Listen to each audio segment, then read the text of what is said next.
literally overwhelmed to be a part of this organization Girl Up and to be a part of today's summit that's on Vote Like the World Depends on It. So I would like to begin with the questions. Yeah. So I would like to ask you all that, like, we know that more than half the world is voting in 2024. So, what do elections and the voting processes look like in your country? Shiraz, would you like to go ahead first? Sure. Thank you, Aarna, and thank you, Shristy. So we actually have two separate rounds of elections going on this year in Romania, both the presidential election and the parliamentary election. They are both extremely important elections this year because they will determine the direction in which our country goes for the next 5 years. Um, I just as a short history background, Romania has just come out of a 40-year long communist regime, and our country is still recovering from that, from the impact that the regime had on Romanian women and girls. So we have been seeing so much change and so many new women's rights initiatives in the past few years that we feel like this year will really determine the way in which our country will go when it comes to not only women's and girls' rights, but human rights as a whole. So that is why the elections are extremely, extremely important this year because there are so many new issues coming up and so many new youth activists who are fighting for our rights. In regards to the election process, anyone over the age of 18 can vote. We have been trying to lower that age to 16 because the younger population in Romania feels like we deserve to have our voices heard.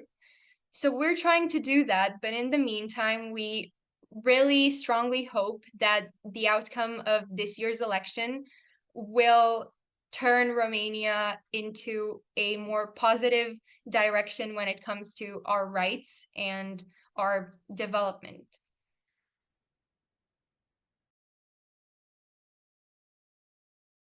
Thank you, Shiraz. I'll go ahead and talk about India right now. So, we wrapped up our national elections in June, and currently we have a lot of state elections which are going on.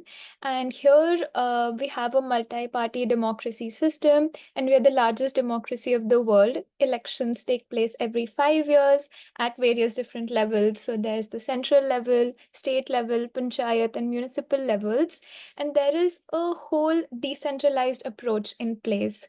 One thing that I'm really proud of is the fact that since we've achieved independence in 1947, there is a universally and constitutionally enshrined right given to every adult, irrespective of their gender, their caste, or their class, and that is the right to vote. Um, Everybody is free to vote, and this is something which really matters in today's day and age. Unlike the two-party system in the US and the UK, India actually has a multi-party system. So this gives us a lot of space for free expression of varied voices and regional voices as well. And there is a lot of conversation between representatives and the citizens of the country.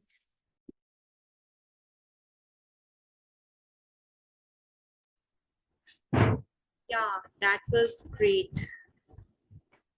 All right, so I want to go with the next question, that is, how engaged are youth in the voting process or civic engagement in your country or region, and what prevents the youth from participating in the voting process?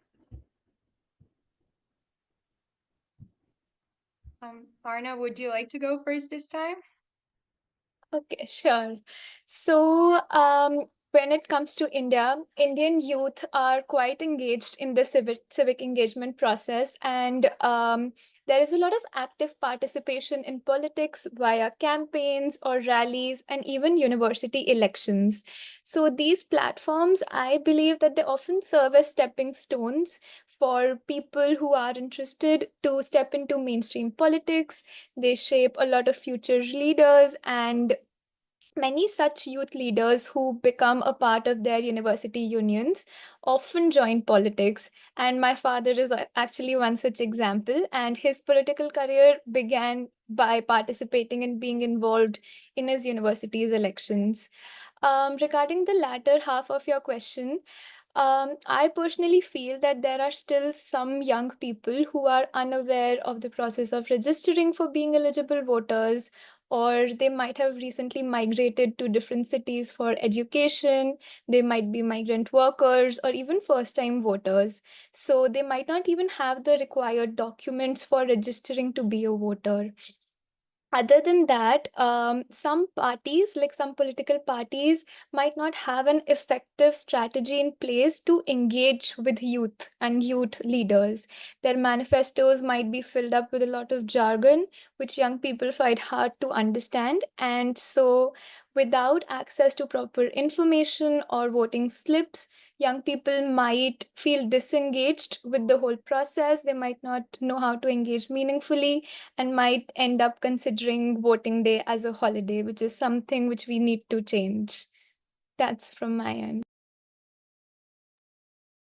Thank you, All right, Aarna. that was That's great. very interesting.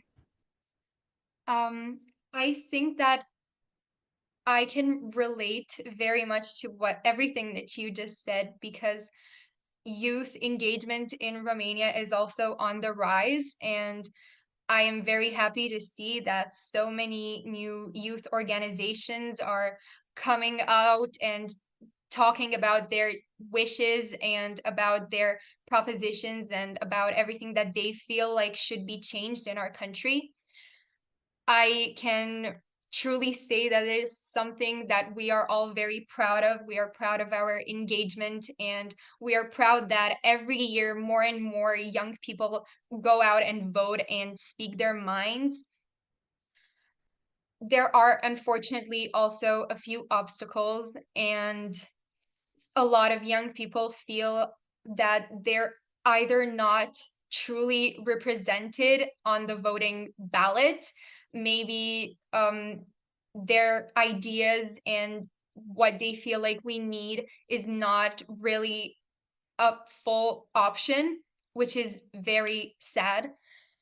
But what we're trying to do is convince everyone that our voices do matter, our opinions do matter, and that little by little, we can actually make real change.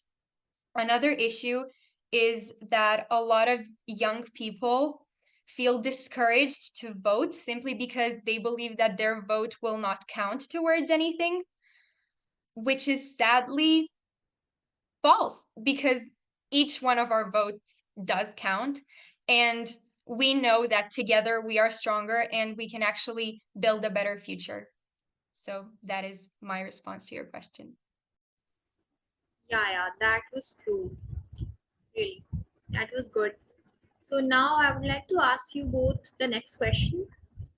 That is, are there efforts to try to increase youth civic participation? And what do you think is most effective in getting youth out to vote? So I would like Anna to answer first. That's a great question, actually. I really like this question.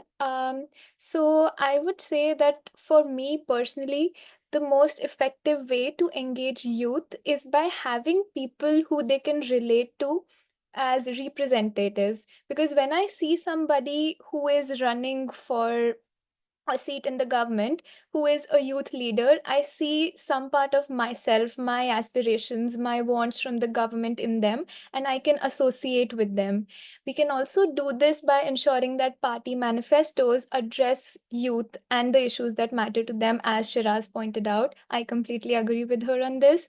And involving young people in the whole infrastructure in the whole process of elections by making them polling agents, polling officers, will make them feel more involved in the process, will give them a hands-on experience and feel more connected to the democratic process.